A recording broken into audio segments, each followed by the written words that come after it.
Hey everybody, it's Rebecca Johnson of Supergirl Radio. I'm just getting the live stream started here as we wait until we officially get uh, started on this rewind episode of Myriad. We've taken a couple weeks off for various reasons, but we are back and we're heading into the penultimate episode of our season 1 rewatch. So if you have any questions, comments that you want to share, put them in the live chat and the live and wired chat, and we will get to those as we are able. So please feel free to ask any questions or share any of your thoughts about the episode.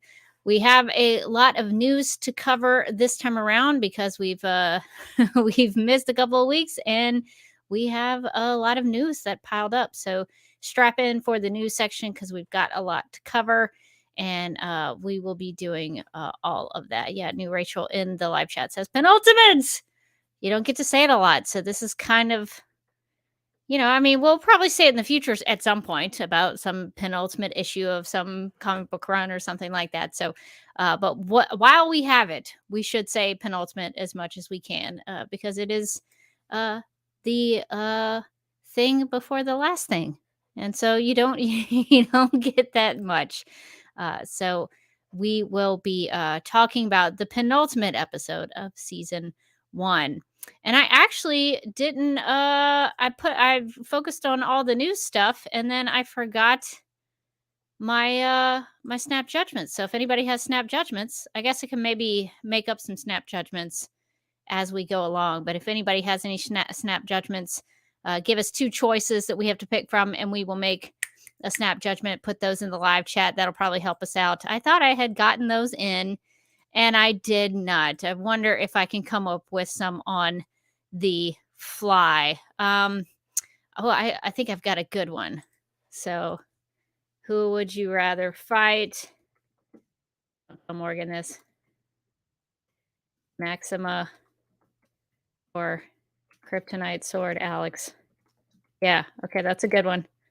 Anybody has any others? But I guess really we won't be talking about full Kryptonite Sword Alex until the next episode, the finale of season 1, the series. No, not the series finale, the season finale of season 1.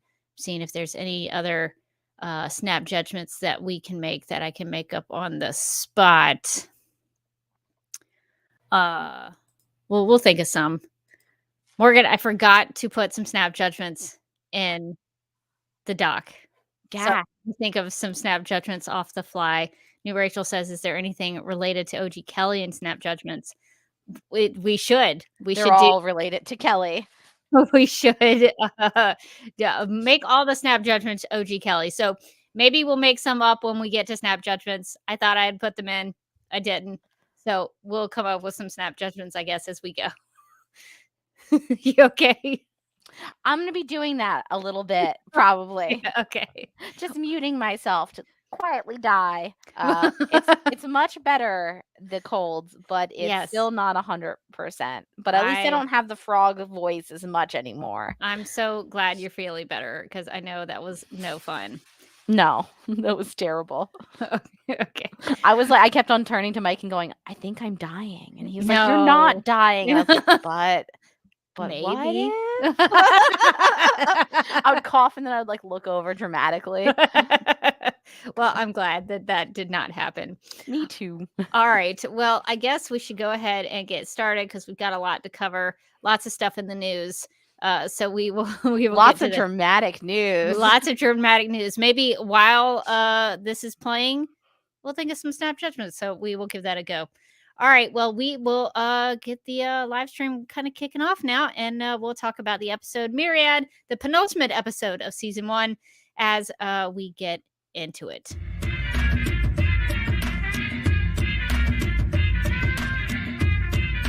Lezalar's downfall is just that eyebrow twitch that she can't help doing. Could you imagine if Hope was like, let's add that to the PowerPoint?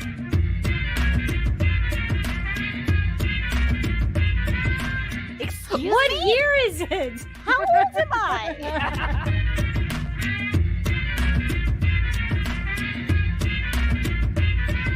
how a podcast breaks up. This is the last episode of Supergirl Radio.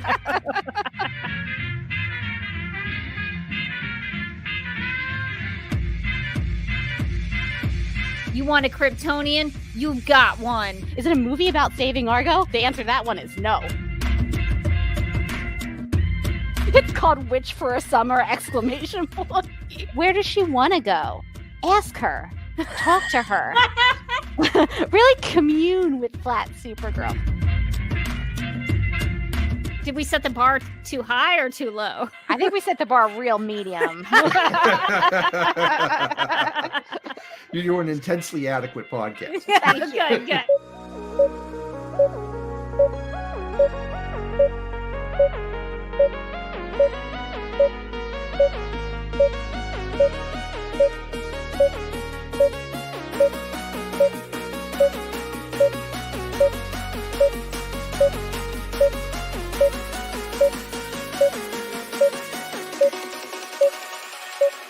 Hi, I'm Elizabeth Noyce, and you're listening to Supergirl Radio.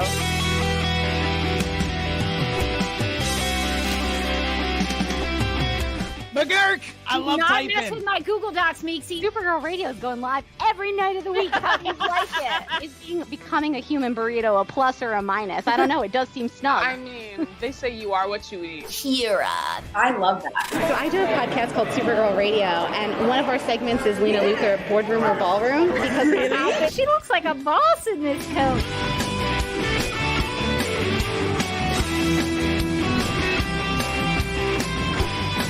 Nasty Luthor like a different Luthor? It's not just Lena being mean? No. Helen Slater here. So fun to know that you're hosting a podcast called Supergirl Radio. Yes!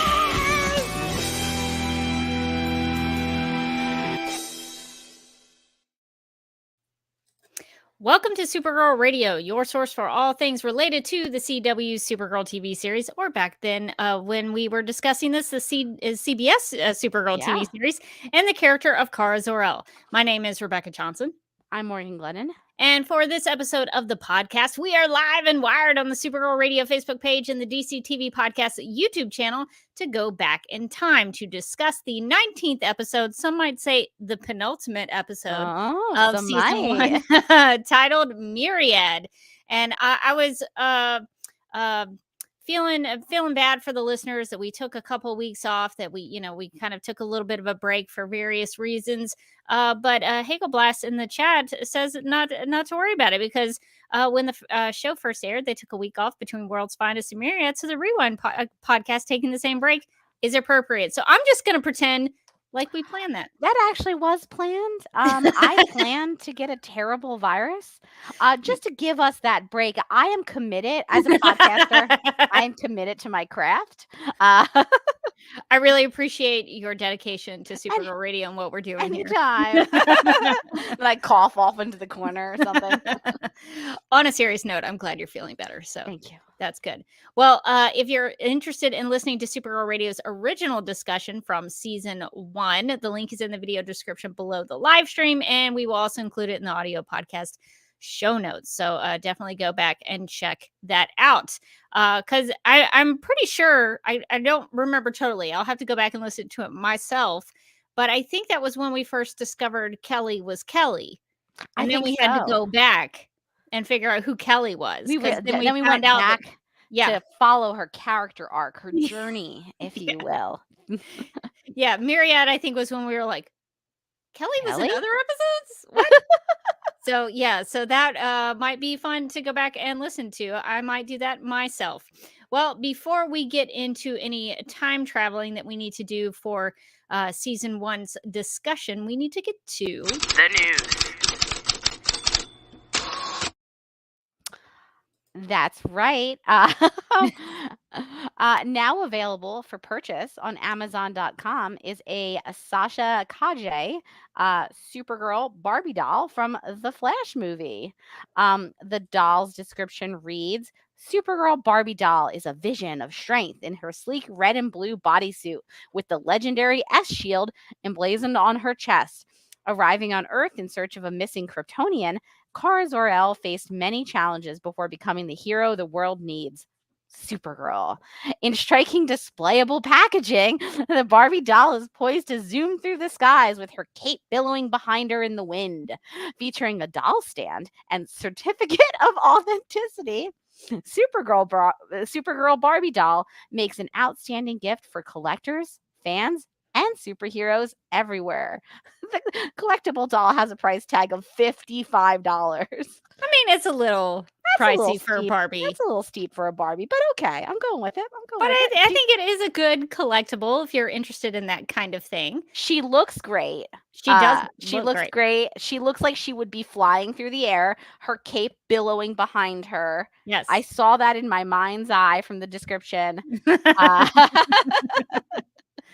Yeah, so it does have some pretty cool packaging, and it does have the Supergirl suit from the Flash movie, even down to the design on the wrist and the arms, which I hadn't noticed from the trailers, which is very similar to Henry Cavill's Superman suit. So that is worth noting. So if you're interested in Sasha Calle Supergirl and excited about the Flash movie, that might be something to check out. The one thing I wanted to know more about is that it says she arrived on Earth in search of a missing Kryptonian. What is that about? Which Kryptonian is she looking for? Interesting. I'm curious if maybe she took the route of maybe she got stuck somewhere when she was supposed to protect baby Kal-El, and then somehow she gets to Earth and baby Kal-El is grown up. I wonder if they'll still follow that same path that a lot of Supergirls take. Yeah, that was kind of what I thought it meant, but like what if she shows up and she's just like, I came for Kal-El. I left like a day ago, but I'm sure he's fine. Henry Cavill pops up and he's like, hey, you're not a baby anymore. Or maybe it's some Kryptonian we've never heard of. Maybe it's some what wouldn't that be the twist if it's like, yeah, I don't care about Kal-El. I'm here for that guy. And it's just like a random Kryptonian. He's like, what up? It's like a background in Man of Steel. He's just like, I've been here the whole time. Yeah, so I want to know more about her story. Lots of intrigue in that. All right. Well, we have another thing related to Sasha Calle's Supergirl. So speaking of that version of the character, a new character poster from the Flash movie was released with the words "Worlds Collide" on it. So we are getting some multiverse stuff, I think, in here.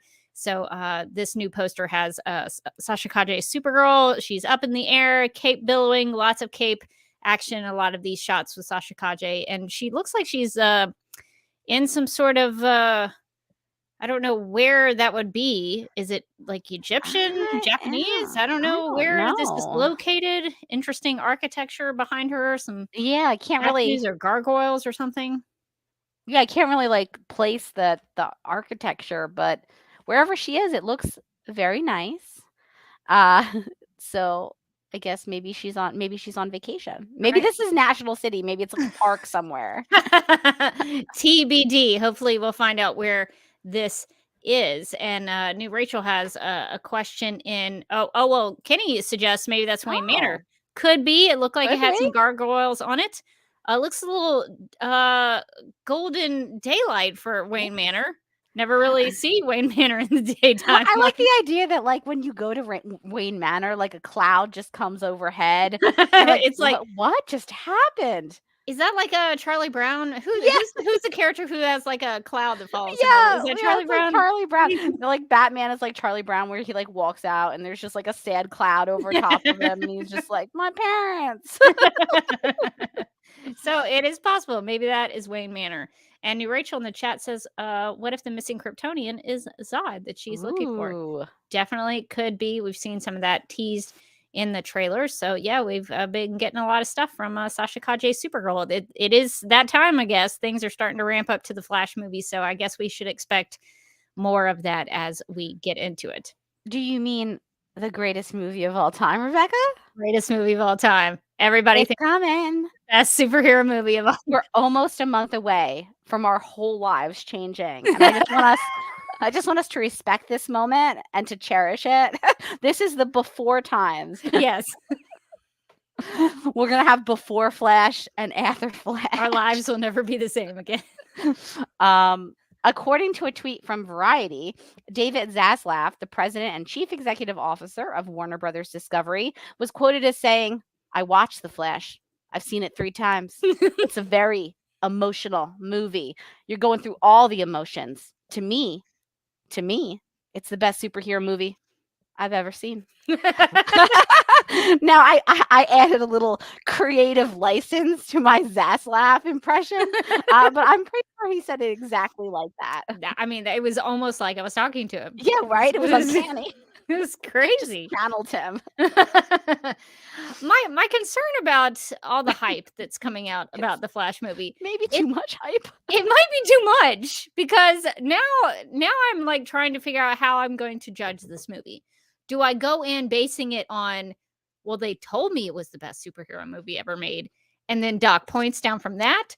Or do I go low expectations and then hope I see the best superhero movie ever made? I'm not sure how. I think we got to go in thinking it's going to be kind of a normal movie. And then if it turns out to be like mind-blowingly the best movie you've ever seen, then you're just like, whoa. Because I think if we go in with the hype expectations that they're setting, there's no way this movie can live up to them. So we're going to get out and be like, I mean, the greatest? Emotional? 3 times, right? Like, I want to come out of the movie like excited and like, what a good movie. Not like, well, I mean, not greatest of all time. That should be the review. It was okay, but it wasn't the greatest of all time. I mean, it was a pretty good movie, but I thought it was going to be the next Casablanca. Yeah, I don't know. I kind of want to judge it based on the best superhero movie ever made. It has to now live up to that expectation. We're setting the bar impossibly high for this movie. I cannot wait to be let down. It's going to be great. All right. Well, getting away from the Flash movie for a second, we have some Katie McGrath news. So, Katie girl, what you wearing? The Continental, Peacock's 3-part limited series set roughly 40 years before the events in the John Wick feature film saga that focuses on events surrounding a hotel for assassins in New York City. I do not want to stay there. Is that what this movie is about? Oh my God. I'm so much, this show, I'm so much more hyped about it now. I was just like, oh, I haven't seen any of the John Wicks, but Katie McGrath is great and I'll watch her in anything. But now I'm like, oh my God, Hogwarts for assassins? I'm in. Events surrounding a hotel for assassins in New York City released a teaser trailer that featured Katie McGrath as the Adjudicator. The Adjudicator is a high-table agent who was first introduced in John Wick Chapter 3. Since the Continental takes place several decades ago, it seems like there are multiple iterations of the Adjudicator, and Katie McGrath appears to be one of them. And this is the official description for the Continental. It says, quote, the 3-part event will explore the origin behind the iconic Hotel for Assassins centerpiece of the John Wick universe through the eyes and actions of a young Winston Scott as he's dragged into the hellscape of 1970s New York City to face a past he thought he'd left behind. Winston charts a deadly course through the hotel's mysterious underworld. There's an underworld at the hotel? What? In a harrowing attempt to seize the hotel where he eventually takes his future throne. And when the news came out, John Cryer got really excited about the trailer with Katie McGrath. He tweeted out, Katie McGrath stands, activate. So I think that's what they did. So Morgan, they sure did. They always do. Listen, you put up the Katie McGrath like bat signal. They're like, is she somewhere reading a book? It's warm. So are you going to watch this? So the problem is, yes, of course. Yes. I am one of the stands. I am swarming. I have been activated.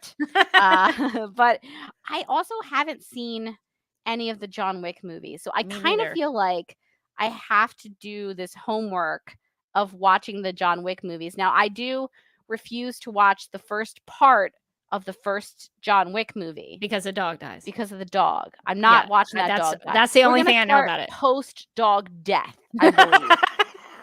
I feel like I can kind of understand what's happening in the first 10 minutes. It's okay. So you got a dog. It's cute. And they kill it. I'm fine. Not ready for it. Let's start after that. I mean, I feel like I'll enjoy them. Apparently, they're like really good action movies. I don't know how many there have been. 2, 3, 4, 3. I think 3. Feels like 3. 3 feels like the right number. You could tell that I haven't watched any of these movies because I was like, a hotel for assassins, how fun, like a Disney Channel original. and it's like, as you well know, the hotel is like a linchpin of the whole series, and I'm like, oh, really? I was not aware. Yeah. Yeah, a lot of people in the chat are loving John Wick. CM Gutierrez 74 says you'll love the John Wick series. Great action. And Kenny corrects us. There have been 4 John Wick films. So 4. Okay. Thank you for letting us know, because we sure did not know that. Now, Rebecca, are you going to be watching it? Yeah, I probably will. You know, Peacock, it doesn't cost that much per month. So, I mean, I might as well get my money's worth. And I'll be excited to find out what this underworld at the hotel is. Is it primarily just set at the hotel? Is there like are there hotel things going on? What if it's like a bottle series? The whole series is just in the hotel. They never go out of it. The hotel must be really big. Lots of things going on. I would be concerned for like the people who are, working inside the hotel. Are they aware of the underworld, or are they part of it? Are all of the employees like assassins? What if everyone's an assassin? Oh, like sometimes as an assassin, I've just created like an assassin commune, not a hotel. Because sometimes you have to go on bellhop duty. We all take our turns here. I would not want to stay in this hotel.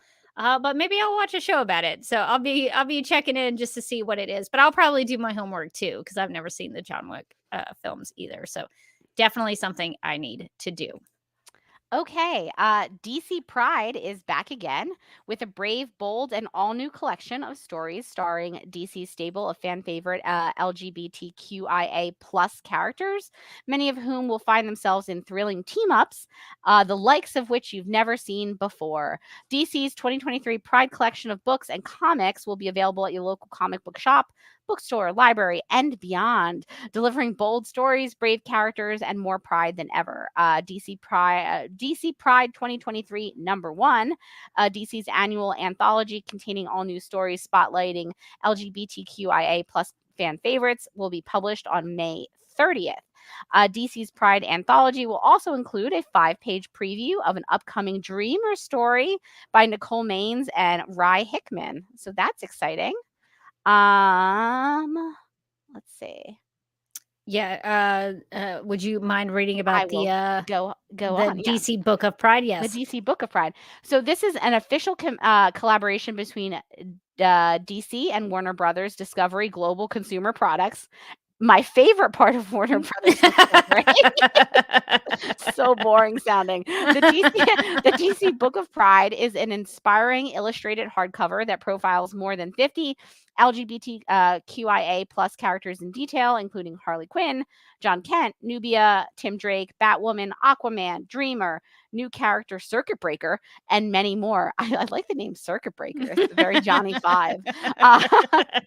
Short circuit. Authored by Galaxy, the Prettiest Star writer Jadzia. Is that how you would pronounce that? That looks right. Axelrod. It illustrates the rich histories, fascinating origins, amazing superpowers, and key storylines of DC's leading queer superheroes and supervillains, with stunning interior artwork and an exclusive cover by renowned illustrator Paulina. Oh boy, Ganu Show. I feel like it sounds French. It looks French, but I am Ganu Show, not a qualified Ganu Show. This DK is it DK that it is? I copied it from DK. I guess DK is working with Warner Brothers Discovery Global Consumer Products. Okay. This DK book is a wonderful guide to DC fans. That confused me. That arrives just in time for Pride Month on May 16th. So next week, I think that is coming out. Yes. And then we have DC Pride Through the Years. So DC will also be publishing a special edition comic book, DC Pride Through the Years #1, collecting 3 out-of-print comics in an oversized new release. Take a journey through over 30 years of fan favorite LGBTQIA+ characters in the DC universe with this collection that not only remembers and celebrates landmark issues of days past, but also teases exciting new stories yet to come. Yeah, the cover of DC Pride Through the Years looks like it might be including a DC Rebirth story from the Supergirl run. So I was about to say, Supergirl looks so happy on that cover. She's waving at us. Yeah, I think that's probably going to feature a Rebirth issue. That's kind of what that looks like to me. And Dreamer is included on the cover of the DC Book of Pride. So nice. Wanted to include that because it did have some Supergirl things in there. If you are interested in checking that out, it seems to be coming this month. A lot of those dates, May 16th and May 30th. So be checking on that if you are interested. I always expect those drops in June. So May was surprising for me. I was like, oh, well, that's so soon. I guess it's they're just getting ahead. They're ramping up. Yeah. So they're just ready to go. They're like, why wait till June? We could do it now. I think I'm definitely gonna get the one where Supergirl's on the cover, like, hey, just because I love the cover. It looks vintage. I like it does. I like I love the art style. The old kind of silver agey look of that. I kind of like that. Very cool. All right, well, let's talk about some Superman Celebration because speaking of Supergirl and Dreamer, Superman Celebration has announced the guests for the 2023 event, and they will be familiar to Supergirl TV series and Arrowverse fans. Nicole Maines and Jesse Rath will be in Metropolis on June 9th and 10th, so Friday and Saturday. And Superman himself, Tyler Hoechlin, will be appearing on Saturday, June 10th only.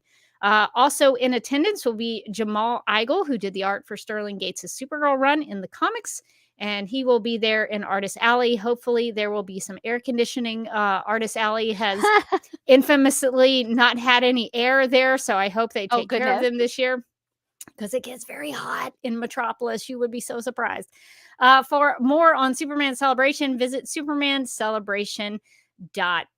So I'm actually very excited about Superman Celebration. I intend to go.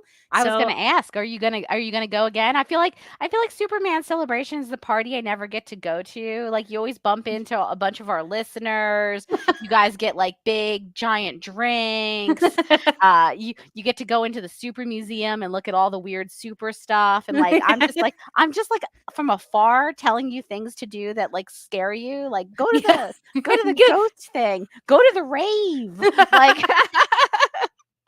I'm just like not helpful in any way, but I want to be there. You act like you're never invited. I'm always trying to get you to go. I know. It's so funny. Before you said the dates, I was like, maybe this is the year I just go. Maybe I just go. And then the day I have plans on those days. I have like another trip I've got that weekend. I was like, oh man. Gotcha. Yeah. Well, this would be a good one to go to if you are a Supergirl fan. Hagelblast says I might be able to go to that this year. Not sure yet though. Well, let me know if you're going. We'll try to have a Supergirl Radio meetup because we do that. We do go drink kryptonite at Fat Ed's Roadhouse, and we do go to the Super Museum and look for new items that we haven't seen before. And hopefully, I won't have to stick around for a paranormal investigation this time because that one did freak me out a little bit. So that is what is happening in Metropolis, Illinois for Superman Celebration. So definitely check it out and join us if you would like to come. I don't know that I'll be able to get interviews with Jesse or Tyler or Nicole, but hopefully I'll be there and maybe snag a picture or something. They may be swarmed. I'm not really sure, but I'll try to see if I can say hello and maybe hopefully get a little something for Supergirl Radio. I don't know. We'll see. We'll play it by ear. I don't know how much time they are allowing for people. But yeah, so Superman Celebration, it's always a good time. Just do be prepared for the heat. Bring a little fan, drink water, make sure you're hydrated. It does get a little toasty in Metropolis. That's the only downside. All right. Well, this is kind of adjacent to some conventions. I actually went to a kind of a convention at the end of April. I actually traveled to Pasadena, California, to what was called the title of the event was called Full Circle, a 3-day celebration of the Zack Snyder verse trilogy to benefit the American Foundation for Suicide Prevention. And something kind of amazing happened that I didn't know about until the Friday of the convention. I actually got to meet Zack Snyder himself and actually get to be on a live stream with him to watch Batman v Superman Dawn of Justice and talk about the film with him. So that was crazy. I received an email on Friday from a guy named Wes Collar, who is actually a producer on Zack Snyder's films. I actually I knew who he was. I'd seen him in behind the scenes featurettes. So when I got the email from him, I was like, what is this? Two different people contacted me.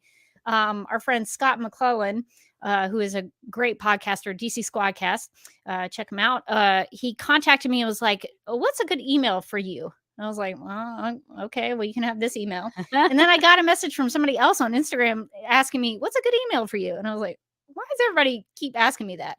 But I did get an email from Wes Collar, who works with Zack Snyder, and he sent me an email asking me if I wanted to be on the Vero True Social Watch Party to do some commentary about BVS with Zack Snyder. So, of course, I replied back as quickly as I could, and I even saw him Friday night before the Man of Steel screening and was like, hey, were you still serious about this? Because I haven't heard back from you. So is it still cool if I do it? Because I did not want to let that chance pass me by.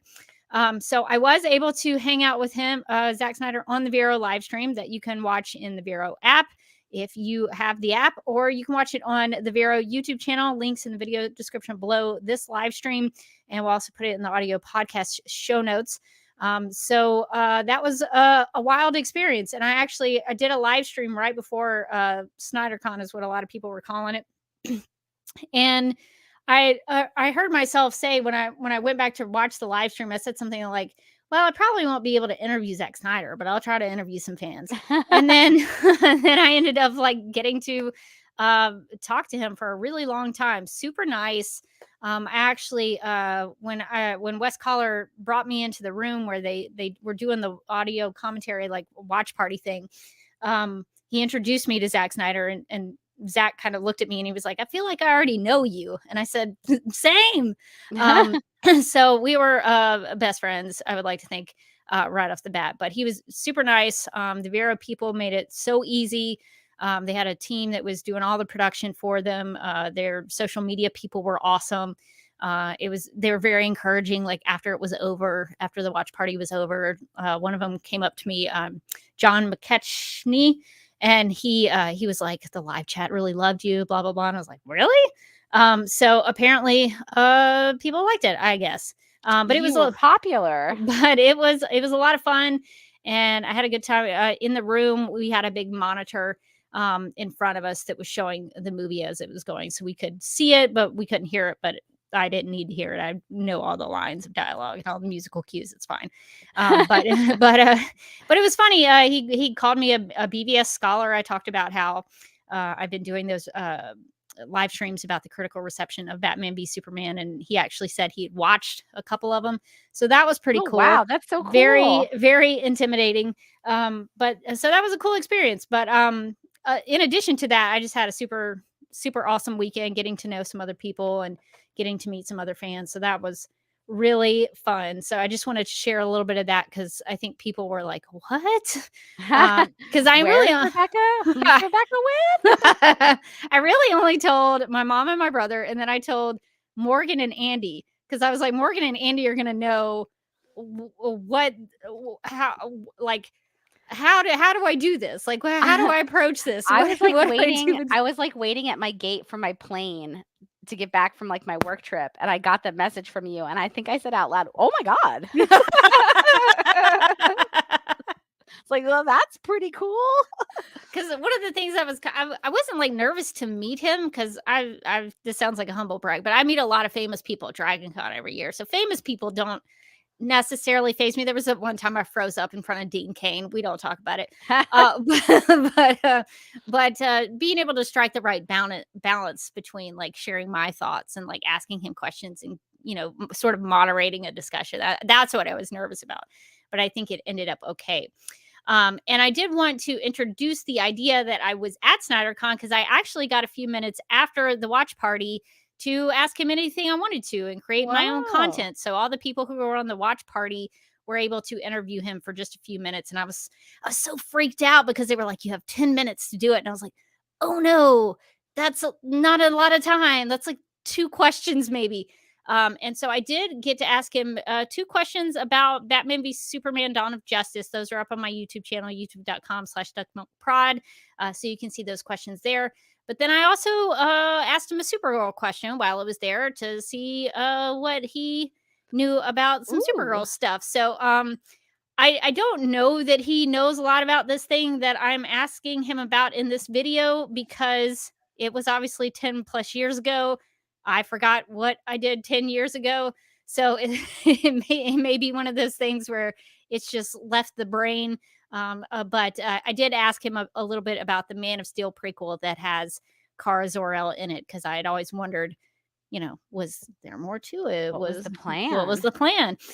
So here is his response to that question. There was a Man of Steel prequel comic that came out before the film. Sure. Is that something you can talk about? Because your name was on it with Sterling. Bandied about? Yeah. Yeah, I mean, I think it was initial conversation about was that the... It's a story about Kara Zor-El, so it's showing her on Krypton. Yeah, very. It sounded like a cool thing. Would be really interested in that. I think in the end, we all got super wound up in this, in the sort of Justice League of it all, and that kind of just lost steam. But always interested, and I think it's fun. I think what some people don't realize about the filmmaking business and Hollywood and all this kind of stuff is that people throw out ideas all the time. And sometimes things come to fruition and sometimes they don't. It's like a Supergirl radio pitch, we throw stuff out all the time. We have all these really great ideas, but then nothing comes of them. Have they ever taken us up on even one of our ideas? No. Are our ideas amazing? Obviously. Absolutely, yes. So I think that's kind of what happened with the Man of Steel prequel comic. They may have at one time thought maybe to introduce Kara Zor-El, but then things, plans changed, and then they didn't really get to go to that route because they took another route eventually. So that's sort of what it sounded like to me, that things got kind of tossed out in the air, and then things just didn't get to happen. But what I also think people don't understand about Zack Snyder is he actually really, you think about him what you will. Yeah, I'm open to disagreement. You can hate his work. You can hate his take on Superman. You can hate everything that guy stands for. But I genuinely think he loves these DC characters. And I think he genuinely loves making movies. And so when he says at the end, I think it's fun, I would want to do it. I think he's genuine about that. So even if it didn't pan out, I think he still loves that universe, loves the DC universe, loves the world of comic books. And so I just wanted to put that out there. Also, that was not the only sort of Supergirl related thing that happened at SnyderCon. So something of note about Kryptonians did come out of the Batman v Superman Q&A panel that happened after the watch party that I did with Zack Snyder. That this had to do with Supergirl and an idea that they had proposed but ultimately did not proceed with about the Kryptonian connection to the Amazons in the Snyderverse that was rumored a while back. There was some rumors that came out a long time ago, a couple years ago, that had Kryptonians and Amazons connected. So Zack Snyder confirmed that rumor and explained it this way, saying, quote, Zeus would probably be Kryptonian. And then Wonder Woman's powers. Anyway, you can sort of see where this is going. The whole thing of whether magic and the gods, there's a version where, okay, that's cool, I guess. But there's also also the more scientific, where do gods come from? We played around with that quite a bit, unquote. The video is a little easier to understand. I didn't want to play it because I didn't want to get a copyright strike or anything. So just reading from Screen Right's transcription of it. But I did include the Batman v Superman Q&A panel in the video description below the live stream, and we'll also put it in the audio podcast show notes. So definitely go watch it while they explain those ideas. So the idea was that they had come up with was, and to kind of further explain it, is that Zack Snyder really likes to know the why of things. Why are the characters the way they are? Why are they in the situation they are? And so I think for him, having the problem of our real world that we're treating realistically has gods in them, like Zeus and Ares and all that. So I think his question is like, why do they exist? How do they exist? And so I think his sort of mind was trying to figure out how they are in the same world as these other superpowered characters. And so I guess they had thrown out the idea that maybe Kryptonians came to Earth 20,000 years before Man of Steel, and they had a lineage, a biological lineage that became Zeus and Ares and characters like that. So Wonder Woman would basically, for simplistic sake, be Kryptonian, have like the DNA of Kryptonian in her, which I'll be honest, I wouldn't like it. I don't think it's a good idea. I would not have cared for it. So if you, for me. so if you think I would never disagree with Zack Snyder, that is not true. I don't think it's a very good idea. But it's also one of those ideas, like the Man of Steel prequel comic, that they just tossed out there to see what would stick. And they ultimately didn't go with that. That's not how the Snyderverse treated Wonder Woman and the Amazons. But that's just one of those things that they had talked about. So that's one of those things that came out. So would I have loved it? No. Do I understand why they talked about it? Yes. So it's an interesting take. Do I like it? No, not really. No, I don't like the idea of the Amazons being some of the Amazons being Kryptonian. That's kind of strange, but yeah. Or the god. I guess the gods are Kryptonian, so really the only one who would be like kind of Kryptonian would have been Wonder Woman, right? She would have been like half Kryptonian, I guess. I don't know. I don't know what the percentage of her Kryptonian heritage would have been. I do like the idea of Supergirl being connected to the Amazons. That has been in her mythology before, where she's trained on Themyscira with the Amazons. That would be fun. So I don't have any problem with that. So there is a connection there. But the Kryptonian and Amazon being biologically connected situation, I don't think is quite the way to go. But but guess what? It didn't happen. So why are we even talking about it? I don't even know. But yeah, so that was something that came out of SnyderCon for people who were interested.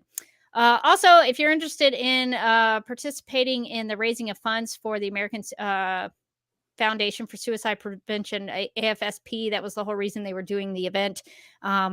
We've also included the Autumn Snyder Tribute Fund link in our notes below the live stream and in the audio podcast show notes. That was Autumn Snyder is Zack Snyder's daughter, who unfortunately committed suicide back in 2017, which caused him to leave the production and completion of Justice League. So if you're interested in raising money for them, that's a great cause and a great foundation to support. So you can do that if you would like to. And they probably raised a lot of money with that Full Circle event. I was trying to calculate how much money they made, because I don't want to disclose how much I paid for tickets, but it was not cheap for all three screenings. Then if you bought a poster, a t-shirt, raffle tickets, those were all donations to AFSP, which was really smart. That's awesome. So they probably raised a lot of money, which was great. So definitely consider doing that if you're able to do so. Well, that's all of our news. Sorry that took so long. And you had a lot of news. And sorry it was so much about me. I don't like to make myself the center of the news section. I don't want to be the news. I think when you're like interviewing Zack Snyder, you're like doing commentary on Batman v Superman, like you can be the news at that point. It's okay. He did call me a BVS scholar. You are a scholar, yes. I'm an authority on the subject, so I would like to think that I contributed something to that discussion. All right, well, we've talked about the past a little bit, because we've talked about things from the news in the past, but let's go even further back into the past. We need to hop into the Legion cruiser and go back to the time of the penultimate episode of Supergirl Season 1. been a little while since we've done any time traveling. Wasn't used to it. So I'm having to relearn what it's like to time travel. So we are back in April. We are our date for this time travel adventure is April 11th, 2016. So here's the official description of Myriad. Quote, Kara must find a way to free her friends when Non and Indigo use mind control to turn National City citizens into their own army, unquote. So this is where the Myriad plan gets kicked into action. Non and Indigo are plotting things. So Morgan, what did you think about the mind control takeover and everything that was happening with their plan starting up? Boy, they the citizens of National City, they just can't catch a break when it comes to mind control. Let me tell you. Not be the last time. Yeah, don't worry, guys. This is gonna happen to you again. I like when Nana's talking about like first I'm gonna start at National City and then like Topeka, Kansas. He like just starts naming like random cities, and then he's like, and then DC, and then I've got a 25 phase rollout plan. We're gonna correct the bugs as we go along. So make sure that you fill out your surveys. And Indigo is like, why aren't you thinking bigger than this? And he was like, all right, well, once I get through North America, South America is what I'm thinking about next, but I am open to Europe. And she's like, I mean, taking over the galaxy. like I like that not the scope of Non's like evil plan is like incredibly local, like hyper local. He's like, listen, if we can get the people in Catco, we got everyone. They're like, I don't think that that's true. He's like, it feels true though, doesn't it? Non, you got like one city. There's like a lot of cities in the whole world, sir. Like this Myriad will be done rolling out in Non's version of the plan by like 2025. He's like, finally got Hawaii and we're done. Like, I don't. It doesn't seem like a very aggressive rollout plan is all I'm saying. Well, it would eventually be put into practice on a bigger scale with Nana Cherry in season 5 with Lena Luthor. She uses Myriad to do that.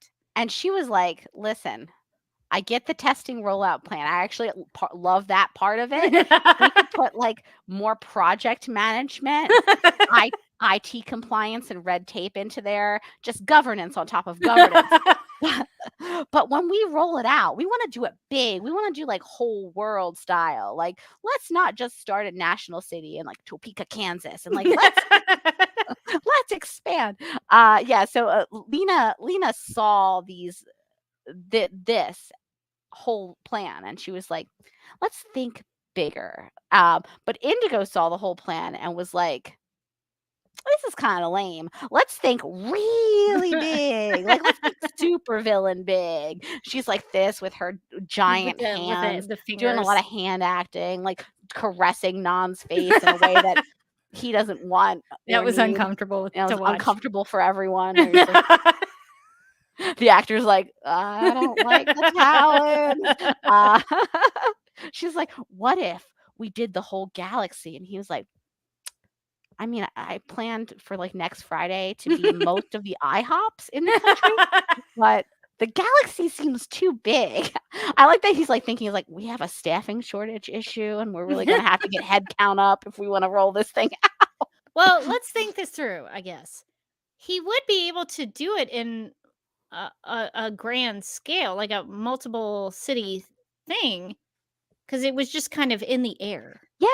Yeah, it wasn't like Nana Cherry where you had to be like, I guess, looking at your phone or looking at a screen. Yeah, or you have it to was just like enter into the hyper, like the reality, alternate reality or whatever. Oh yeah, it was that product that they were Andrea was shilling. Yeah, you had to put on the ugliest headset known to man, and like, I mean, honestly, that you're just gonna get like a bunch of the early adopters, the tech bros, and some nerds. Like you're mostly gonna mind control them on the first phase. Like, yeah, so not a great plan. I guess they could roll it out though. I mean, in multiple ways. Yeah, I don't know why he couldn't. It did kind of seem like what, like, to Indigo's point. I hate to agree with the villains here. Why why isn't he thinking bigger? Like, he could, like, one city, like, he could be doing, like, at least the whole country, and then, like, move on country by country with it's airborne. Because it's not like he had to do it by himself. He could use the already mind-controlled people to then put his plan in action. So I don't think he was really thinking it through. He was like, "Listen, I'm really excited about this, and I haven't really thought it all the way through." And Indigo's like, I'm going to be queen of the galaxy. And she's like, "And you'll be my king." And he's like, "Please, could we not? I don't think I agree to date you, though." Still in mourning is the thing. Oh my gosh, I'm so sorry. He like starts backing up. Lindsay in the chat says Lena wasn't worried about getting rid of the bugs. Remember, Kelly's IT ticket was never addressed. That is true. That's true. Yeah.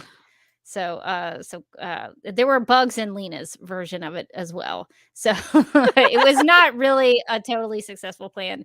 Thank goodness. But yeah, the DEO gets taken over. Lucy comes in with Agent Vasquez, and they try to release all the prisoners in the DEO. And then we get to meet Maxima. Yeah. What did you think about Maxima? Sure, there she was. The way that they introduced her was so funny because it was like, you guys remember Maxima. She's so dangerous. She really loves Superman. You know these things about her. And I was like, has she been in an episode before? No, but you know Maxima. Girl, you know Maxima. I'm like, I don't. I'm sorry. I just don't know Maxima. Like, the way that she was introduced was so funny because it like assumed some sort of weird baseline knowledge of the character as if they had just introduced like Batman. It's like, oh my God, it's Maxima. And I'm like, who? Like, you guys are assuming knowledge that I don't have. Yeah, Superman fans will know Maxima. She did indeed try to get Superman to marry her in the comics. That's like the big thing I think she's known for is she kind of has the hots for Superman. So she discussed that in this episode, and she looked like Maxima. I thought she really embodied the character of Maxima. This was played by Eve Torres Gracie, who, as far as I understand, was in the professional wrestling game. So she could really physically pummel Supergirl. Kenny says she was of WWE fame. During that time, she was a professional wrestler, and so I guess they wanted somebody who had, the ability to physically embody that character from the comics. My disappointment with Maxima is that she was pretty good. Like, I wish she had been a more prominent villain. Yes. I liked the actress, the WWE like wrestler. I always like when they like show up and get to do like cool fight scenes in shows because like you can really tell that they actually know how to do it, and like they're like they have like that physicality, and they're probably doing a lot of their own stunts. So like, yeah, it did seem like a waste of Maxima. It was kind of this like throwaway character beat. It was cool, like the fight was cool, but like I would have given Maxima her own episode. I wouldn't have just like randomly thrown her into this one. And they're like, "Oh yeah, you know that fun adventure we had with Maxima off screen." Like, why do so many of the good storylines happen there? Yeah, so Maxima was great, but wish she had stuck around a little more. That was disappointing. Well, I guess since we talked about the mind control stuff, is it too early to talk about what happens with Alex at the end of the episode? I don't think so, because that part was so dramatic. That's related to the mind control. So what do you think? I guess the question should be, should Alex have stayed with Eliza, or should she have gone to National City? Oh yeah, she should have definitely stayed with Eliza. Like, it's a mind control mist, first off. So it's not like you can like put on like a little mask or something, get in like a little bubble suit, and you're like, I'm fine. Like, can we talk about Superman, by the way? Because I really wanted to, like, after the Alex stuff. Because that's also related to the mind control. Because so like she's like, well, it's a lot of mind control, and John was like, well, I don't have to deal with that because I am an alien. And she's like, that's cool. You can just shield my mind. And he's like, that sounds like it's going to be kind of tiring and it's probably going to impact my ability to fight. And she's like, sure. So we're both decided. Like, girl, read the room. Alex, look at me. Read the room. Do not go. Yeah. So it turned out she was a carry in that fight. Unsurprisingly. And she got John injured. And then obviously he couldn't hold the mind control bubble over her mind anymore with his He like couldn't hold thinking his powers. temples. Yeah. He couldn't hold his temples while he's fighting, like, come on. And so of course her mind gets taken over. Now she is obviously incredibly dangerous because she is somebody that Supergirl cares a lot about, and she knows everything about Supergirl and how she fights because she trained her. Mhm. And also like she's got like a kryptonite exoskeleton on, so that's not great. Thanks, Alex. Good plan. Don't you wish you knew like how she got that? Did Non just have that? I know. Yeah, a lot of things not super well explained in this episode while he's plotting out his like 27 city tour like he's Taylor Swift. Do you think that he could have mentioned also I just happen to have this kryptonite exoskeleton suit. I didn't create it, and I honestly can't be that close to it. Like, where did he get that? Why would he want that? I can't remember that was teased previously to this episode. Was that like in the DEO somewhere? I don't think it was. Did the DEO like create that? Like, I feel like the chat can fact check us on that, but I think the first time we ever saw this was in this episode. Yeah, because I feel like after this episode, Kara should have like a real heart to heart with like so many of the people in the DEO because first off, you guys have a super suit like designed specifically to kill me. Not cool. Not cool at all. And second off, they got those kryptonite bullets pretty fast, guys. Pretty fast. She was like, what in the world? Where did you guys get these? Tell me how you really feel, guys. Well, to be fair to the DEO, Supergirl did try to kill some people like 2 episodes ago, 3 episodes ago. Okay, so she maybe tried to kill some people. She danced up on James in a way that made him feel uncomfortable. But I mean, other than that, she's been mostly great. It just seemed like they had those kryptonite bullets waiting. Is my point. Like she was just like, oh, come on, guys, you go evil in 1 second. You have the kryptonite bullets out. Once you start flicking nuts in a bar, that's it, and start Game hurting over? people with the nuts. That's it. We gotta have a backup plan.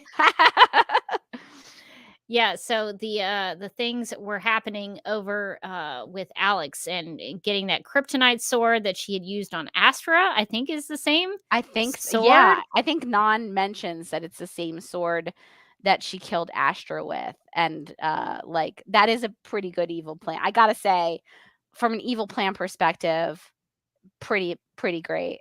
Pretty no notes, honestly. Not no notes. we have lots of notes about Myriad. But I don't know about how I feel about the rollout of Myriad. Honestly, could be executed better. Yeah, could be executed better. But the evil plan to make her beloved sister kill her with the same sword that she used to kill Astra. Pretty good. Pretty narratively. Pretty great. Yeah, so Alex maybe should have stayed. The smart thing should have been to stay with Eliza, but I guess we wouldn't have Alex and Kara fighting each other at the end of the season, which also is narratively pretty great. So that it was pretty cool. Listen, I'm mad at her from like if I was in National City, I'd be like, Alex, come on, what up? Why did you do that? As a viewer, like, yeah. Good job. That's pretty good. This is some gold. The other thing I really thought was funny about the Alex storyline was that like when she's hiding from the law. Yes, on the And run. she's on the run, and John Jones is pretending to be her child. Little boy. Really funny. But she's got like she's like total mommed out. So she's got like blonde hair and big sunglasses. And What'd you think about the wig? All she's wearing is pink. The wig is actually pretty good. I should have brought a visual of the wig. I was surprised because her wigs in the past have been very bad. You mean in the future? In the future, sure. when we go back to it. But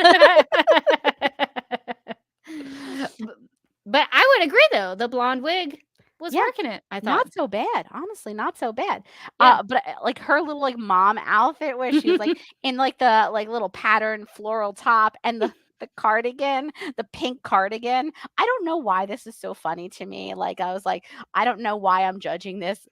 Morgan, do you have a pink cardigan that looks exactly like that? You know you do. Who are you to judge?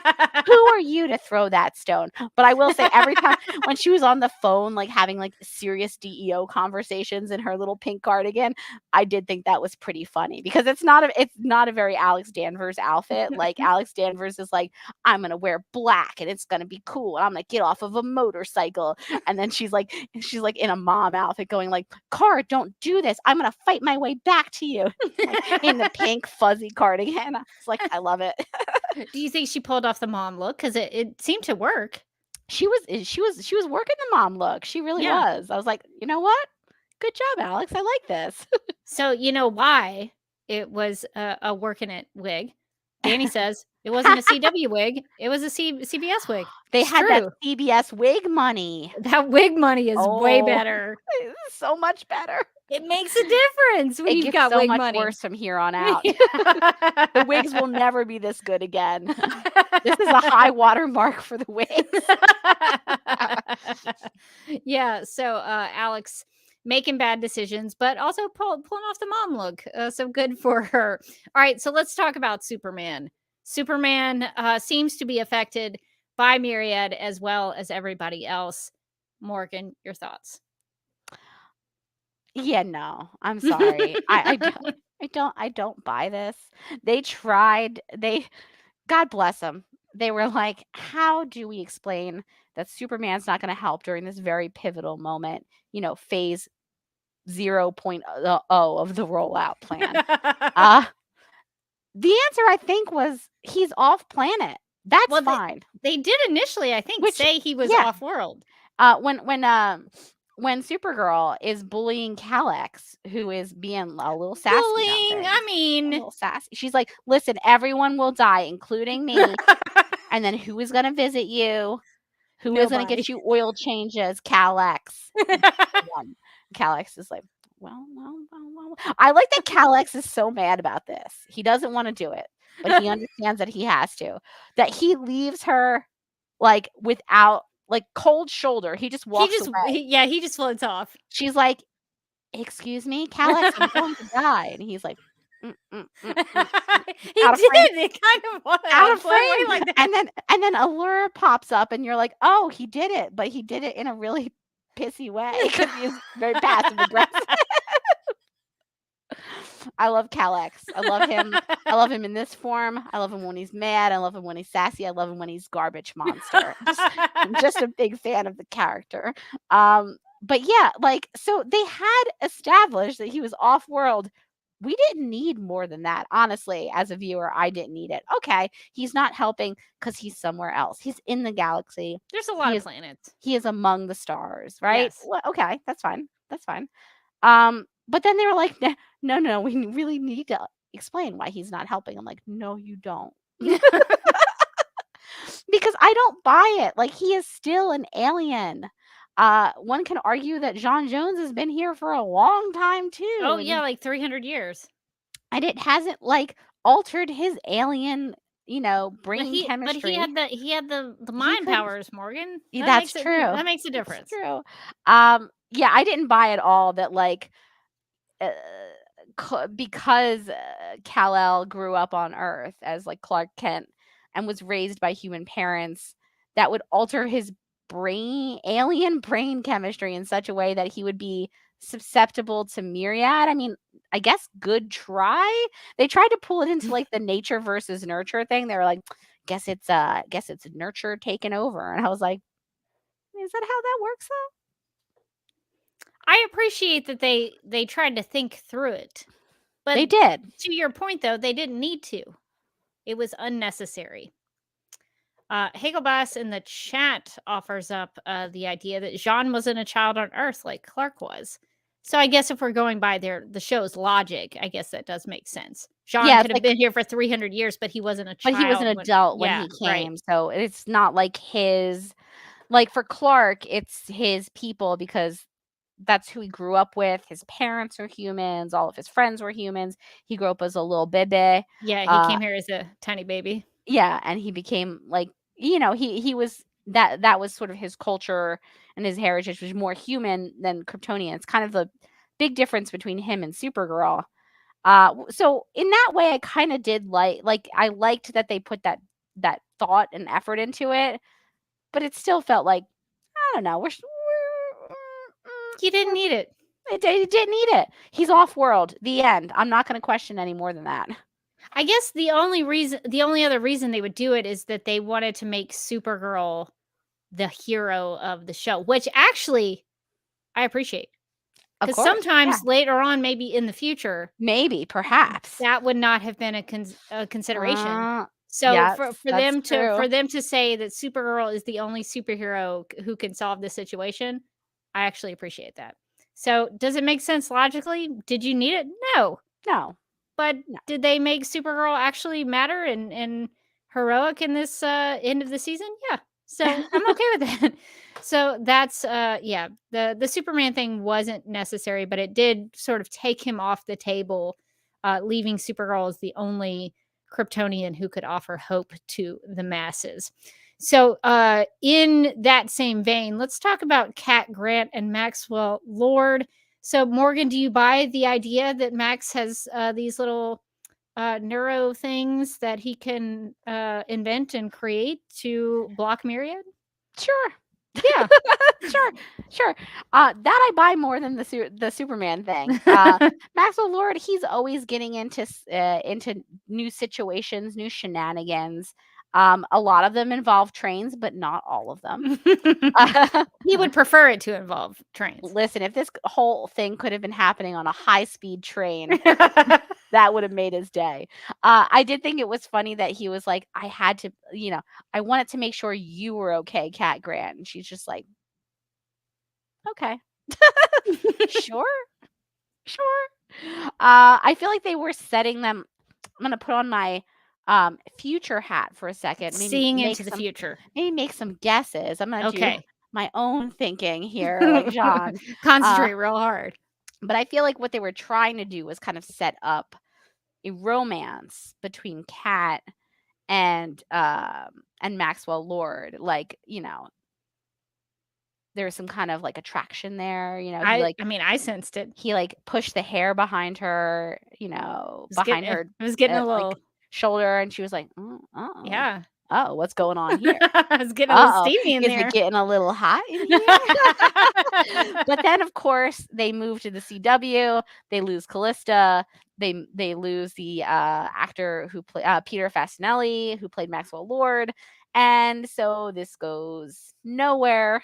But I think that had they had both of those actors and stayed where they were, that I think we would have seen a Cat Grant, Maxwell Lord romance. And I think that would have been really interesting, kind of fun, because he is not trustworthy at all. So I think that would have caused a lot of conflict in the next season.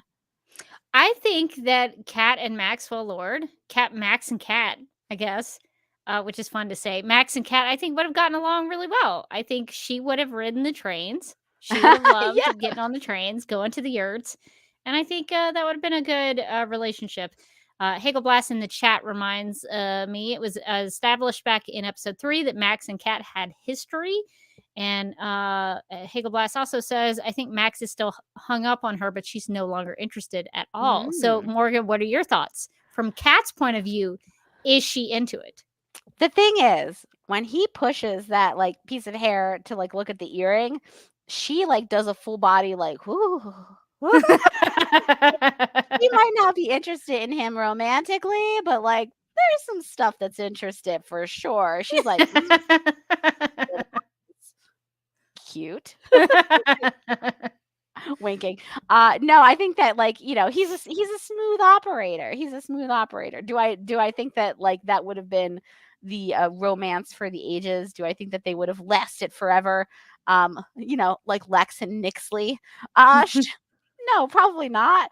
But I think it would have been like a fun romance slash maybe a bad romance, Gaga style. Yeah, Lex and Nixley, I think, were a pretty bad romance. They turned into lizard people, and it involved bad poetry. So, so at least Max and Kat had a little better faring there. So they have to work out the plans between them. Maxwell wants to release this bomb that irradiates 300,000 people, but to save the world, he's comfortable doing that. But Kat and Kara sort of hatch another plan to use hope as a way to save the world. So Morgan, what are your thoughts on the change in plans offered up by Kat and Kara? Sure. Well, I mean, Maxwell Lord's plan wasn't good. It was like, listen, what we're going to do, you're never going to be able to come back in National City, or at least for 50 years. So this will be kind of my domain now. I think we both agreed that I should just be in charge of this whole city. She's like, wait, what? Sorry. And then he's like, and then, there's going to be some casualties. There's going to be like 300,000 casualties. They're like, I'm sorry. What, Max, I didn't really quite hear the number of casualties you said. Was it like, 10? It's like 300,000. I like that. That's like Kat was not on board at any point during this plan. But right. when she found out, she's like, wait, if I'm going to do my math correctly, and I'm going to because I'm Kat Grant, 8% is 300,000. He's like, oh, yeah. She's like, that's a lot of people.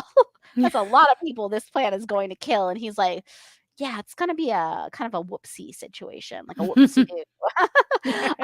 So Kat was like, you cannot possibly be thinking about this to Supergirl, which I appreciated because it was like, that's probably too much loss of life. There's got to be like a second plan.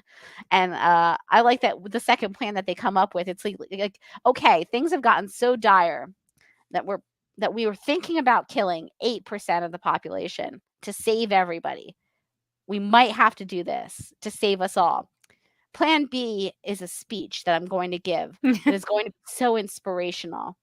And they're like, okay, and then what happens after the speech? No, that's it, the speech. Killing everyone or speech. And they're like, wait, I'm sorry, I'm not sure I understand the stakes. Like, people are sweating now. I'm not sure I understand the stakes. So it's either so bad you're willing to kill 300,000 people or speech? Like, what? It's a classic Supergirl conundrum where she's like, no, I think if I just stare at a camera somewhere and talk to people and tell them to hope, this thing's gonna resolve itself. Yeah, really. yeah.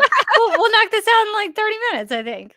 Yeah, let's look at margaritas. We'll get margaritas. Well, more and Kelly and get margaritas.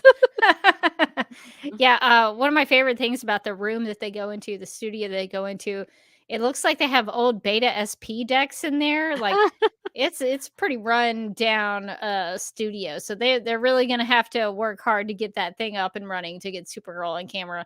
I think this is the start of Supergirl just using this as the default solution for all of her problems. Maybe in the future. She's like, it worked that one time, so I'm just gonna keep trying it. She's like, listen, we were in some long odds, and frankly, I didn't think this thing was gonna work. Between you and me, it's like a 50-50 chance. She like gets close. She goes, between you and me, I didn't think this thing was gonna work at all. But then it did, and then I just thought, is this the answer to everything?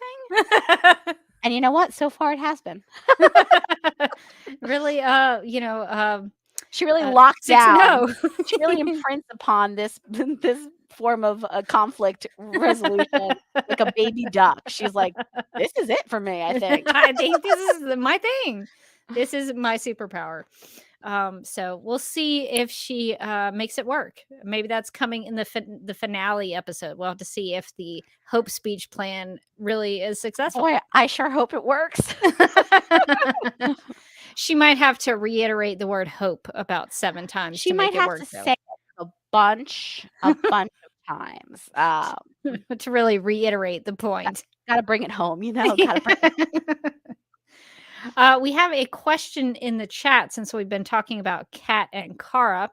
CM Gutier 74 says, in this episode, do you think Kat knows Kara is Supergirl? To me, she still doesn't know she was duped by Jean and Kara. If Kat was pretending to not know, she has me completely fooled. Morgan, do you think she knows? Because we've debated that all throughout our rewatch. I think she knows because she makes a very pointed reference to her assistant Kara or Kira. She's like, boy, I hope Kira's out there. Wherever Kira is out there, wherever she could possibly be out there. I hope she's okay. I hope she is okay. I hope she's okay. Hope. Yeah, it's like, I don't know. There's, I guess because I thought the whole season that she figured it out really early on and never really unknew just because that trickaroo that they played with John. I don't think that there were episodes after that where she seemed to very much know what was going on. And in this one, I think the fact that she mentions oh, Kira, I think she talks about Supergirl teaching her how to hope and Kira, connecting her with her family. It just seems a little intentional that she mentions like the two really important people in my life, Supergirl and my assistant Kira. No relations. Kira. Kira, not the same person, but I'm sure you know her. Well, she did sort of talk about them as two different people, but it did feel like she had mentioned Kira to Supergirl for a reason. So I don't know. The debate's still up in the air. I would like to think that she still knows. I'm on the side of she still knows. Yeah, but I don't think we have confirmation one way or the other. So let's see. What have we not talked about? We did get to see a little Helen Slater in this episode, which we talked about with Eliza. But I think we've basically talked about everything. Was there anything else you wanted to talk about? I do think that we maybe skimmed over the great tragedy of this episode. Oh my gosh, I can't believe I didn't put that in the discussion points. I mean, look at it. It's under my name. Justice for Kelly. I like the way that they have Supergirl yelling at Kelly as if Kelly is a good friend and a trusted confidant on this show that all of us obviously know and care Kelly about. We all know Kelly. We all care about Kelly. We all know about her little panda mug and her hang in there office cat or whatever. We know Kelly so well. And she's like, James, win, Kelly. And she gives all of these the same amount of emphasis. And I'm like, I mean, 2 of them survived and 1 of them didn't. So we know who you're better friends with. It also felt a little bit weak that she couldn't save 1 extra person. She's like, my arms are full. Come on. So I have problems with that too. I get what they were doing because she does only have 2 hands and 2 arms. But she's Supergirl. She has super speed. Couldn't she zoom down there, catch James, put him on the ground, zoom back up, catch Wynn, put him on the ground, zoom back up, catch Kelly, put her on the ground? Yeah, it really feels like she's saved more people than that at a time before in the past, or maybe perhaps in the future. Who knows? But yeah, it did seem a little bit thin that they were like, well, we need to kill somebody to show that this is very, very serious. But we're not killing any of our main cast. That would be crazy. So we need to find somebody to kill. And then they're like, oh, look over at Kelly. So they're like, well, I guess she just can't hold Kelly. I'm like, To the show's credit, they did put her through 4 episodes. So by the time you got... That's true. Kelly was somebody. Their thinking was that we're going to put this actress, Carly Nycanen, who we love, we're big fans of, They thought in the writing, we'll spread her out throughout the season so that audiences can kind of see who that is. Although I don't think most of us picked up on it. But by the time she dies, they're going to know who this is. And they maybe banked on the fact that we were smarter than we actually were, I guess, which was a mistake on their part. But I think what would have helped, though, is if that Kelly had spent more time with Kara. Kelly spent a lot of time with Kat and with James, but she didn't really hang out or talk to Kara much. So I think it would have really helped the show in the build up to that if she had made friends with Kelly specifically and with Kara. So the fact that that didn't happen, it was harder to buy. Yeah, I think that the real issue is that they should have made Kelly more of a character, and she didn't have to be like, like a main cast character or anything like that, but like more of a background character. Like a lot of shows have these like small, like little characters that sort of like float around in the background. We know some things about them, but they're not huge characters in the episodes. It kind of makes the world feel more rich that you go into Catco and you bump into Kelly and she's working on a fashion pitch about crushed velvet and you're like, girl, great job. Such a good idea. Such a great idea. Don't wear crushed velvet. That's my pitch. But yeah, I feel like they kind of dropped the ball on like honestly not giving her more screen time. I think that it would have been way more upsetting if it didn't feel like the first time I watched this, I truly felt like, who? Like, I felt bad. I was like, her? Okay. Oh no. Like it doesn't have like an emotional resonance. It's like, obviously it's sad that somebody that Kara knows and like worked with dies in that way, but like it doesn't have like an emotional connection to you as a viewer because and she's just like a background player. She doesn't have a lot of, character building. And I think even having Kara have talked to her a couple of times in like a couple of episodes, like, about their lives, maybe like a 2-minute scene, I think could have done it. And then you would have been like, oh no, not Kelly. She was studying for her real estate license, something, anything to know about Kelly. Oh, wouldn't that have been terrible if she was studying to be a realtor and then she died because she jumped off a building? So terrible. So terrible. I guess the irony or the tragedy of that would have been much more impactful. That architecture would have, buildings would have been her downfall. Some people in the chat are assuming that Supergirl maybe intentionally didn't save Kelly. Oh, snap. Lindsay says, Kat changed this. Oh, no, this is a different comment. Where was that other comment from? I thought it was from where? Oh, yes, it's this one.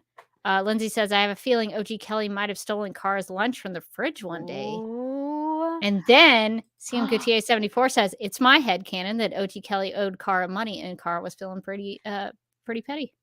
Oh my goodness. That is maybe we have thought about this all wrong. That's a shocking accusation that we're making against Kara. We did talk, I think, with Carly and Cannon about the what if Kelly was a villain. So maybe it could have been, Kelly was doing some bad things to Kara. And Kara was just like, I guess if I have to let somebody die.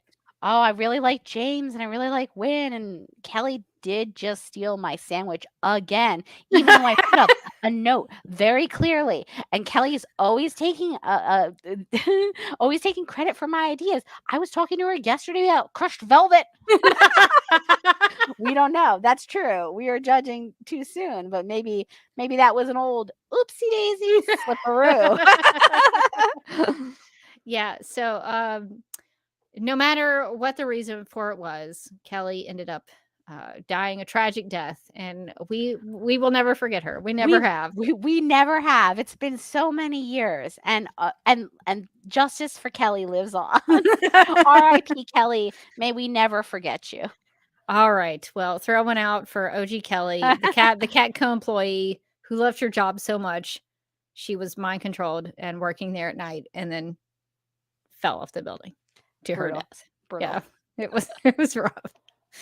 Okay, well, do you have any other thoughts or any closing thoughts about Myriad, the penultimate episode of season 1 of Supergirl? As a penultimate episode, I think A+. You're really leading into the finale in a strong way. That end scene with Alex and Kara coming at each other, and then the Supergirl logo, probably one of the coolest end scenes that they've done.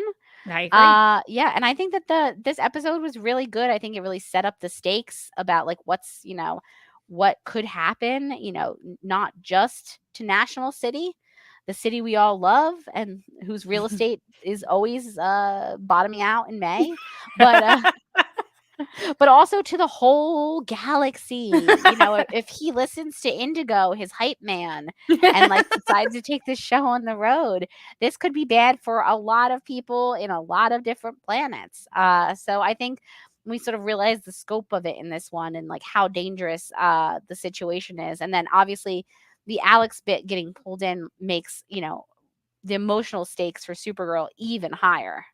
Yeah, I think this is a pretty good penultimate episode. The only critique I have for it really is Non's entrance into Catco. He doesn't break through a window or anything. He just walks into the office, which I thought was weird. So that's my only big qualm with the episode. Okay, maybe that and like Supergirl could have saved Kelly. It was probably fine. Supergirl probably could have saved Kelly. But other than that, I see why they did it. But I think this does set up some real stakes for the ending of the season. I think the acting is pretty good, and I thought the storyline leading into the finale is a good one that I'm very curious to see in the future. To see where this all ends and see what happens and see if Supergirl can get that old radio/TV studio working again. We'll see if that happens.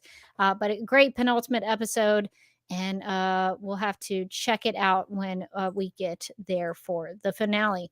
Well, I guess before we wrap up our discussion, we need to get to some Snap Judgments. In the game of Snap Judgments, each person is presented with 2 options, but must only choose one. First instincts are recommended and explanations are unnecessary. Okay, so I have put some last minute snap judgments in there, but if people in the live chat want to give us some snap judgments, we're open to it. Maybe some snap judgments about Kelly. That would be good if you want to come up with some OG Kelly snap judgments. But Morgan, I guess we'll make some ones that I just came up with on the spot. I love it. Okay, who would you rather fight, Maxima or Kryptonite Sword Alex? That's a tough one because Alex does have a sword, but then Maxima's pretty big and she seems to want to fight people. Yeah. I think I maybe take my chance with the Kryptonite sword. Kryptonite doesn't affect me. Maybe I could get my own weapon. The snap judgment doesn't say I have a weapon. But I think my better odds are with Alex. Maybe I could take the Kryptonite sword from her. Maxima does seem like pretty buff. Not to say like Alex isn't, but I think I would also... I don't know though. Alex has a range weapon. That's tough. The Kryptonite sword might throw it in a different direction.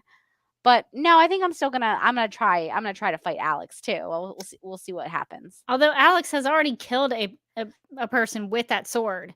So it's not like she wouldn't kill somebody. She's already had experience with that sword. She knows how to use it. Yeah. So that's dangerous. Okay. Which relationship do you find more intriguing? Maxwell Lord and Cat Grant, or Non and Indigo? I think I'm a Max and Cat shipper. I like the air of romance that bubbles up between them. I don't know. I'm interested in it. I know it may not go anywhere, but I like it better than Non and Indigo, which is just for me a little more uncomfortable to watch. I'm gonna go the opposite direction. Ooh. I'm gonna go Non and Indigo because of how uncomfortable it is to watch. I like that he is just like, I don't really want this relationship, and she's like, we'll rule the world, and just finger acting all in his face, and he's like, oh please, dear God, I'm still mourning my dead wife.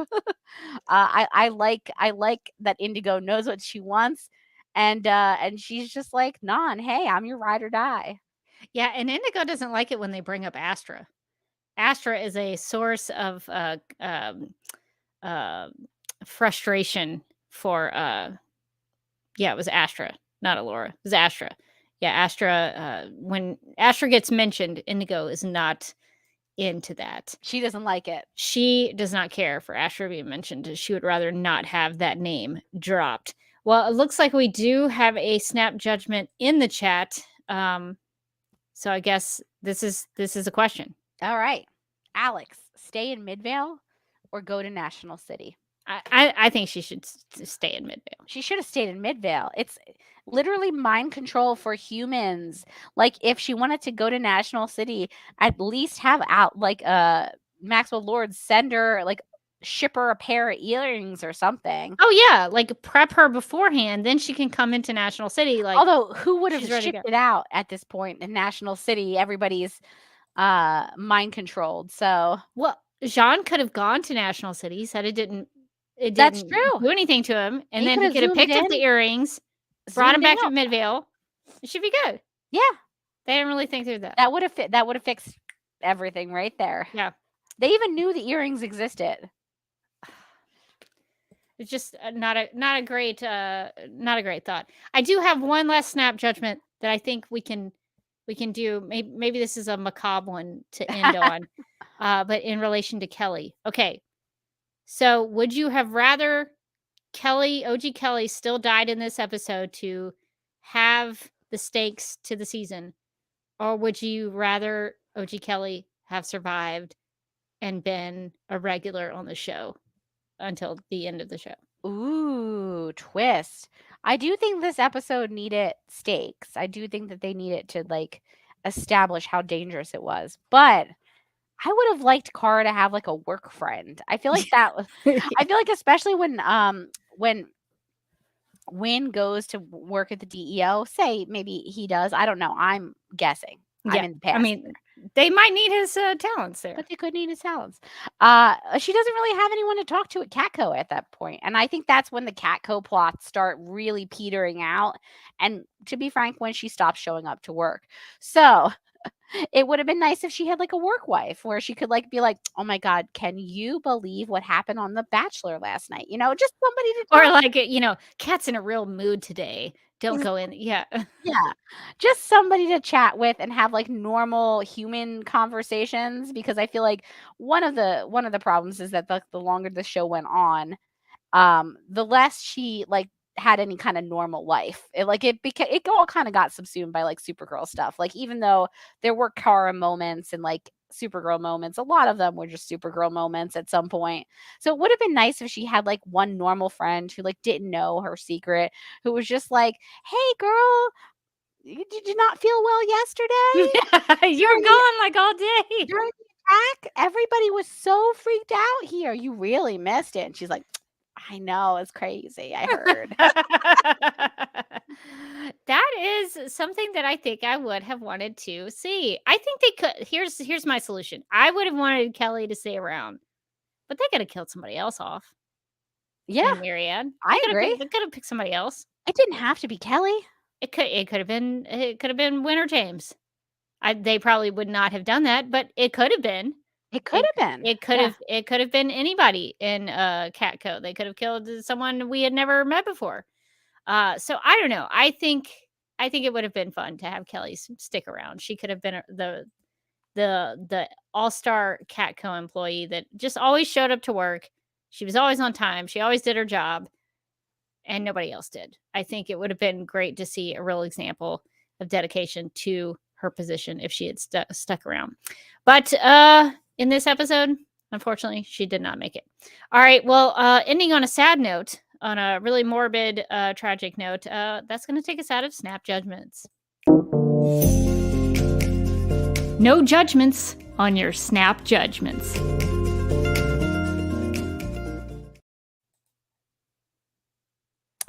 And I think we have some feedback. We do have some feedback. So we have some feedback. That is the next part. Okay. Kenny sent us an email writing, upon my rewatch of Myriad, my gosh, Kara was put through the ringer and almost loses hope. Her own cousin is being mind controlled and she feels so helpless. Alex and John going undercover to find Eliza Danvers was interesting, but Alex should have had a better wig, kind of wiggy. Maxima is an interesting side villain in the episode, but got her butt handed to her by Supergirl. She had no chance, but you can tell Eve's WWE training played into the fight scene with Kara. All in all, this was a great penultimate episode of Supergirl Season 1. I like that everybody is trying to use that word. I love it. You don't get to use it much. So Daryl also shared some thoughts about Myriad, writing, quote, "This was a really good episode. I didn't fast forward through any of it. The DEO scene at the beginning was incredible and the Maxima cameo was really good. She pops up from time to time in the TV shows. Yeah, they had Maxima on Smallville. And I want to say somebody in the chat said she was on the animated series. I would have to go back. I think somebody did mention that. I don't remember her on the animated series, but she was definitely on Smallville. Daryl also says having Superman be affected by Myriad just because he grew up on Earth seems like a bit of a cop-out. We get the first time a hero is conveniently off-world when heavy stuff starts to happen. It won't be the last. I know we all love OG Kelly now, but during our first watch of the season, we didn't really know who she was. And I remember the podcast having to do a rewatch to notice she was around. Her death is awful, but the show didn't do much to make her a memorable character. Someone whose death could affect Kara, but let's face it, she barely interacted with her in the audience as well, unquote. So if you would like to go on that OG Kelly journey with Supergirl Radio, we have an audio commentary series that we did where we went back to all of the episodes that Carly Nycanen was in.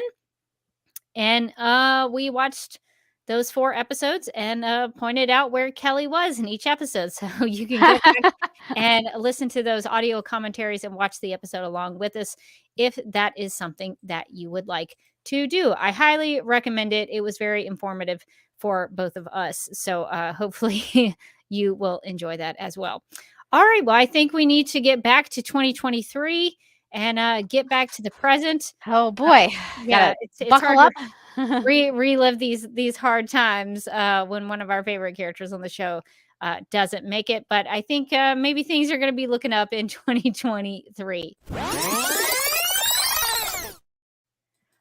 All right, and now I think we need to get to some Supergirl Radio and some DC TV plugs. If you would like to contact Supergirl Radio, you can post a comment on our website at supergirlradio.com. You can email us at supergirlradio@gmail.com. If you'd like to leave us a voicemail, you can call us at 678-718-7252. You can like us on Facebook and follow us on Twitter and Instagram, all at Supergirl Radio. You can listen to us on Apple Podcasts, Stitcher, iHeartRadio, Google Podcasts, Radio Public, Podchaser, and Spotify, where we also have a Spotify playlist that includes music featured on and inspired by the CW Supergirl TV series. We are listed on DC's fan page, which you can find at dccomics.com/DC-fans. If you like what we do, we encourage you to give us a rating and write us a review on Apple Podcasts. If you enjoy our Supergirl Radio live streams, make sure to subscribe to the DC TV Podcast YouTube channel and hit that notification bell to get notified when we go live and wired. DC TV Podcast also has a TeePublic store, so if you're in need of new DC TV related t-shirts, tank tops, sweatshirts, onesies, mugs, notebooks, pillows, or stickers, go to supergirlradio.com and click on the TeePublic store link at the top of the page. Hello, and thank you for calling the DC TV Podcast hotline. Please listen carefully as some of our menu options have changed. Supergirl Radio? Press 1. The Flash Podcast? Press 2. Legends of Tomorrow Podcast? Press 3. The Lithuanian Room? Press 4. DC on HBO Max Podcast? Press 5. Stargirl Podcast? Press 6. Superman and Lois Radio? Press 7. Green Lantern Podcast? Press 8. The Sandman Podcast? Press 9. Justice League Dark Podcast? Press 10. DC After Dark? Press 11. For all other inquiries, please stay on the line and the next available agent will be with you shortly.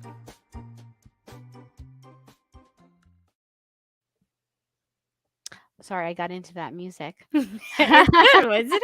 It was just very like doo doo doo.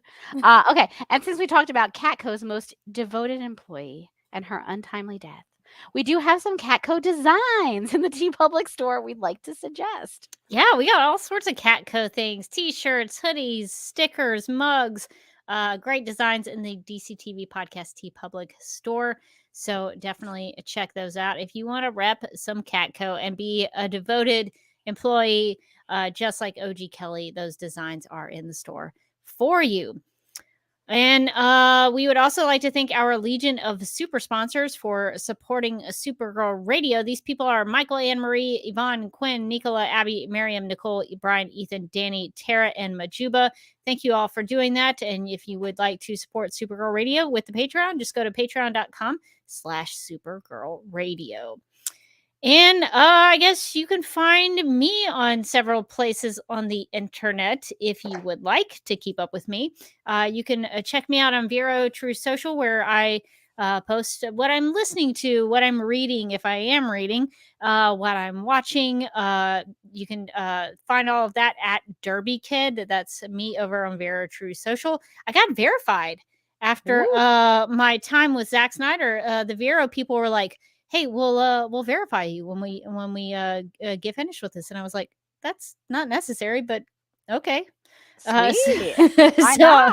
So I am not that I really care. I actually you're don't. kind of a big deal now. I'm kind of a big deal on Vero, so I'm really not. But you can find me, and you'll know it's me because I have a verified mark now at Derby Kid on Vero. I'm also on Instagram, not verified there. Don't care. On Instagram, I'm at the Derby Kid. And I am also I have a personal YouTube channel, youtube.com/DocMilkProd, which is where I have my Zack Snyder interview clips up there. I asked him about the critical reception of Batman v Superman: Dawn of Justice, and how he determines whether a film is good or bad. He actually had a really good answer about that I think will help inform me in a future video project about how I approach that. So definitely go check that out. I also asked him about meaning and what he finds meaningful in BBS. So we had a really good little chat about that, and I appreciated his thoughts on that. So you can go check those out. I was also recently on Dave the Film Junkies YouTube channel. We did a long vodka stream about the Full Circle event. So if you want to know more about my experience or anybody else's experience there, we talked about everything that happened and went down there, because I think everybody who went had a really good time. It was people on Twitter who seemed to not enjoy it as much. But, that's Twitter for you. They don't like much of anything over there. No, they don't. But we all had a good time. So if you want to go check out Dave the Film Junkies channel, you can see that vodka stream from last Friday if you would like to do so. Is it called a vodka stream? Yeah, that's kind of his thing, is that he has a stream. I don't know how many times a week he does it, but I've been watching it for a couple of years, and he just has friends of his on, or different guests, like Ray Porter, who voiced Darkseid, popped in for a couple minutes there at the beginning of the vodka stream. And we just kind of hung out. So they encourage people, like, if you have a drink and you want to bring it and drink. I was like, the best I can do for you is like body armor. That's about all I can. Is that what it's called? That drink? What? It's like a sports drink. Oh, like Gatorade? Is that what it's called? No, it's not Gatorade. It's a. I've never heard of this one before. I think that's a body armor drink. They're actually very tasty. Oh, so I was like, that's the best I can do for you. I'm not really an alcohol person, but that should help me get through this 4-hour live stream. Oh, wow. You think our live streams are long? They're not. It could be worse, you guys. But it was a really fun time. So if you want to just, put it on in the background while you're doing something and just hang out with some people, that's a good stream to do it. Oh, that's really fun. You can find me on Twitter and Instagram at Mojotastic. And you can also find me as a co-host on the Legends of Tomorrow podcast / the Legendary Ladies podcast, which you can also find. We're launching our Instagram. We're testing out the reels. We're not good at editing video yet. So I think y'all are doing a great job. I think it's coming along. I am learning the ways of CapCut, and I don't like that makes me sound like a Gen Zer, I feel like, or like an influencer person when I open up my CapCut to edit my videos. I'm not good at it though. But you can find us on both YouTube and Instagram at The Legendary Ladies. And I think and at legends_podcast on Twitter, and who knows what else we're going to be trying to get on, but definitely hook us up on YouTube and Instagram. We're trying to post more at both of those places and trying to get our videos up.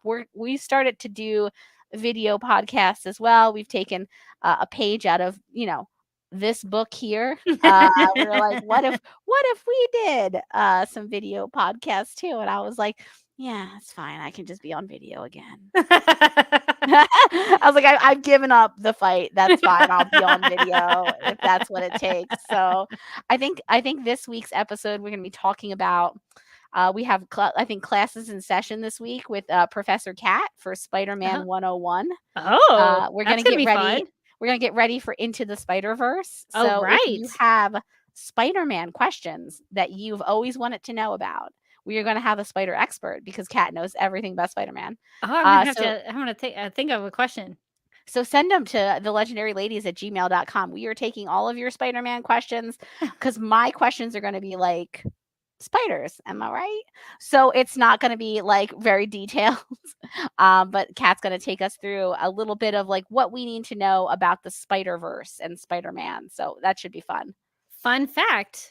I did a live stream for my day job with a spider expert, like a spider expert, not a Spider-Man expert.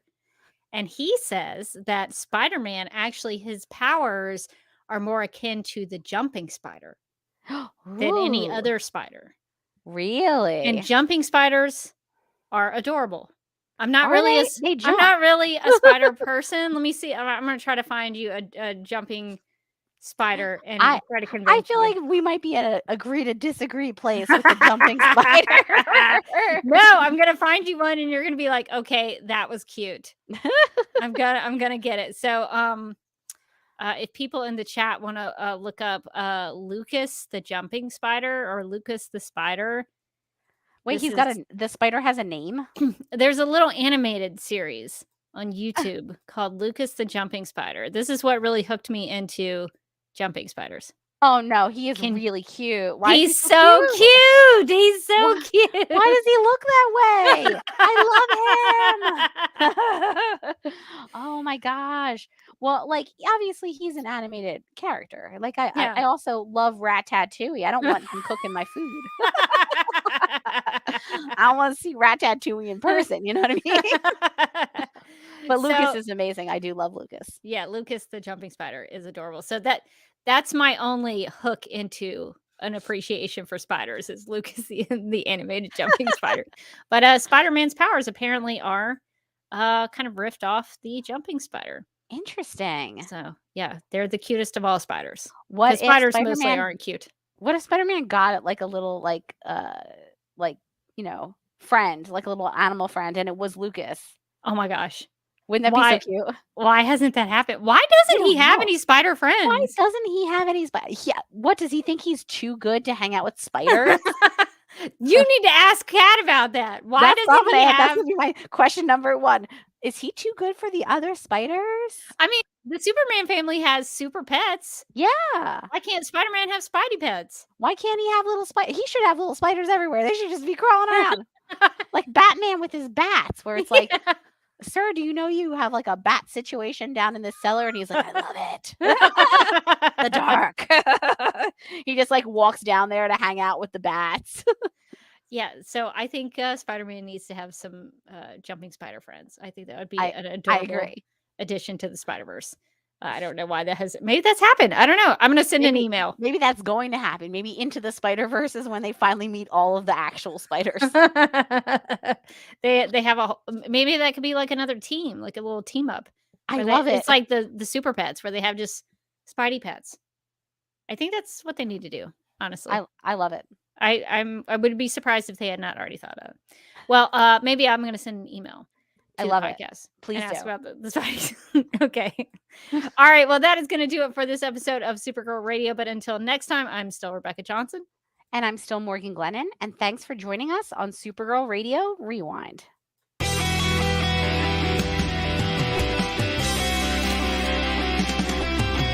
McGurk! I love typing. Not mess with my Google Docs, Meeksy. Supergirl Radio is going live every night of the week. How do you like it? Is becoming a human burrito a plus or a minus? I don't know. It does seem snug. I mean, they say you are what you eat. Kira. I love that. So I do a podcast called Supergirl Radio, and one of our segments is Lena Luthor, Boardroom or Ballroom. Because she looks like a boss in this coat.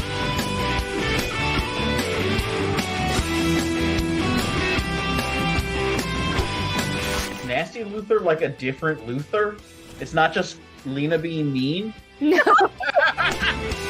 Helen Slater here. So fun to know that you're hosting a podcast called Supergirl Radio. Yeah!